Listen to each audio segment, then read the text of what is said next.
Welcome and thank you for joining Conversations for College Success. I'm going to talk about today the ability to graduate from college on time. And on time, I'll be honest, is a relative term. On time can be anywhere from 4 to 6 to potentially 8 years. And that can be based on any number of things. One is if you have enough money to finish. Two is if life doesn't get in the way. But three is your ability to make decisions about the classes that you take.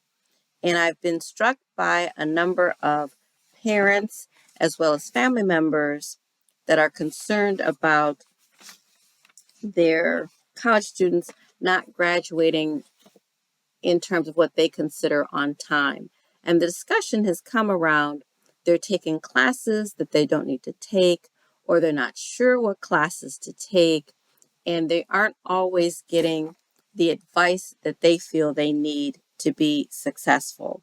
What I will say is, yes, an academic advisor does play a role in terms of getting you started as it relates to your initial college courses that you take.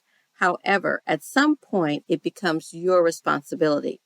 You're the one who has decided what your major is. You should be deciding what your electives are. And most colleges, I can't speak for all because I haven't worked with all the colleges that are out there, have some type of automated or electronic system that allows you to see what classes you have already completed, what classes you still need to complete, and what electives you can take, whether it's regarding your major or what's called general education classes. Now, general education classes are requirements of a college or university of courses you must take to graduate. They typically regard math, English, and science. However, they can also include history classes and some other things that the university wants to make sure that you take. When you're looking at setting up your schedule for college, one of the things I was always told is that you don't take math, English, and science together. And there's a rationale behind that.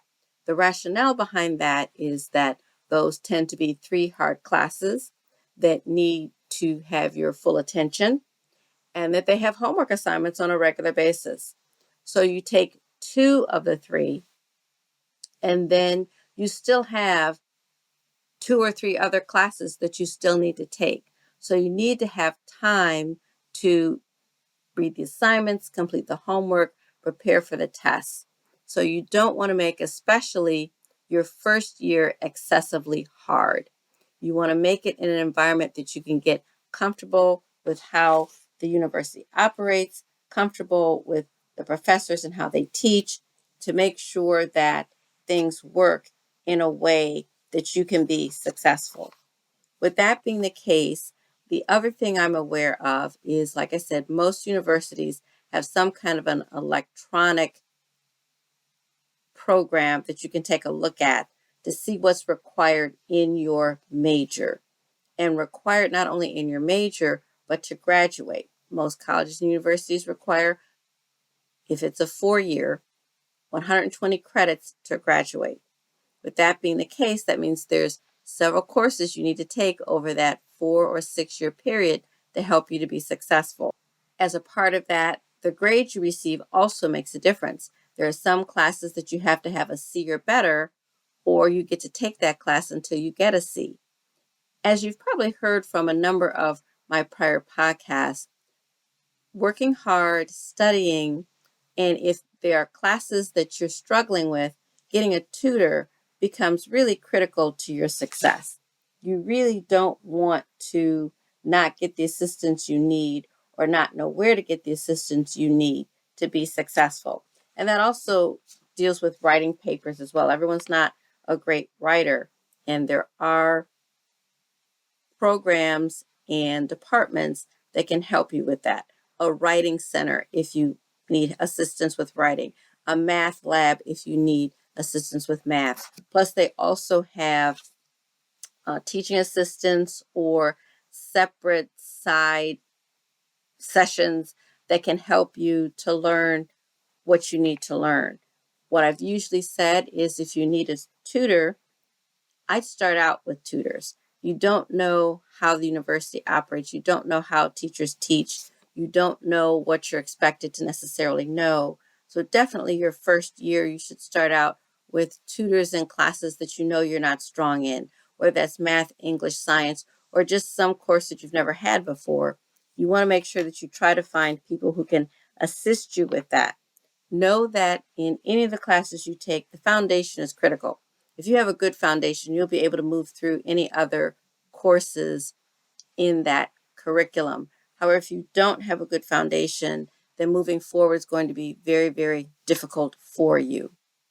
Now, going back to the classes you need to take. Now, I'm going to date myself.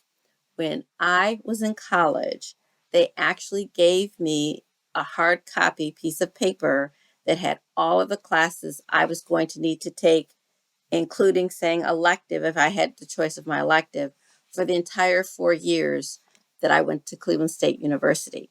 I don't know that they do it that way anymore. I think a lot of it is electronic, but either way, as a student, you need to take the time to see, based on your major, what are the classes you need to take to graduate. There will be required classes, there will be general education classes, and then there will also be electives. Why is this important? You should be making decisions about which classes you're taking when, especially as it relates to your major, especially as it relates to how difficult a class may be. I have had students where, and without intervention, they could have been disastrous, where the first class is a 100 level class, but their second class is a 300 level class, and they're a freshman. There's no way a freshman should be taking a 300 level class. Again, as a general rule, 100 level classes are for freshmen, 200 level classes are for sophomore, 300 for juniors, 400 for seniors. Once you hit junior status, you really have been around the university, if you stayed with the same one for a couple of years, to have a better understanding of expectations, requirements, and what you need to do, where you might be able to take higher level classes. But when you are a freshman, you should not be taking sophomore or higher level classes because the expectation is different. If you have all freshman classes, they know what your skill level is, and they don't have a higher expectation or requirement to be successful. As you get into sophomore, junior, and senior level classes, the expectations are higher. And so you need to meet those expectations to get better grades in your classes. So you really want to register for your classes as soon as you're able to do that so you can get into the courses that work for you. Some colleges will have classes that help acclimate you to their college, but others won't. I had a recent discussion, and it really was recent, where I had no idea that at Ohio State you could have up to 800 people in your class. The largest class size I was familiar with was 200. So clearly, depending on your class size, is going to make a difference as to how effective you can be. I've always said sit in the front couple of rows or so you can hear and understand what's going on and you get a sense of what's taking place. But going back to the essence of what I want to talk about, it really deals with making sure you are on board with the classes that you are being signed up for. I also had an experience where a student said that they didn't particularly care for biology or chemistry, and unfortunately, they were signed up for physics. Physics is the harder of the three. Plus, there were other courses that they could have taken instead of those three that would have fulfilled their science requirement. So making sure you're aware of what opportunities are out there, what classes that you can make decisions about, and when you take those classes. Another piece that's important and what has slowed down some students, some classes are only offered certain times of the year. There are some classes that are only offered in fall, and there are some classes that are only offered in spring. Those are things that you need to know and be aware of. Hence, you always want to be ahead of the game as it relates to signing up for the classes that you need to take. Sometimes that's told to you by others, whether it's an upperclassman or your academic advisor, or other times you find out the hard way when you need a class to graduate and it isn't offered in the semester that you're looking for it. So there is homework that you need to do. You do get smarter as time goes on, but you still need to be aware of when classes are available. That usually happens more so in junior and senior years. However, being aware of when a class is offered makes a difference in terms of how you set up your schedule. The other thing that students have sometimes done is based on specific professors that they want to take, they have signed up for those classes first and then put the rest of their classes around that class. Now, what I'm talking about is sometimes students have a harder time with math, English, and science, in which case there are professors that are better at breaking it down to a level that is a common denominator where students better understand. When you find those instructors, yes, you should sign up for their classes. And guess what? Since everyone else knows it, their classes fill up faster. So learning those people, knowing who they are, and then trying to find out when they are teaching classes is going to be critical for your success. The other point I would like to make is make sure that you understand, whether it's via paper or electronic, how your major is determined in terms of the classes that you have to take. And what I mean by that is what are the requirements not only of the university, but of the major you have selected so that you make sure you stay on point and on task for when those classes are offered.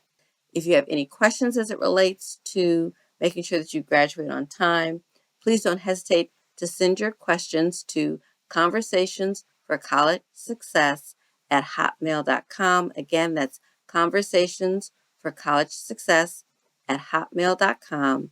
Again, thank you to my subscribers. And if you're a new listener, please subscribe. Talk to you next Wednesday. Have a great day. Bye-bye.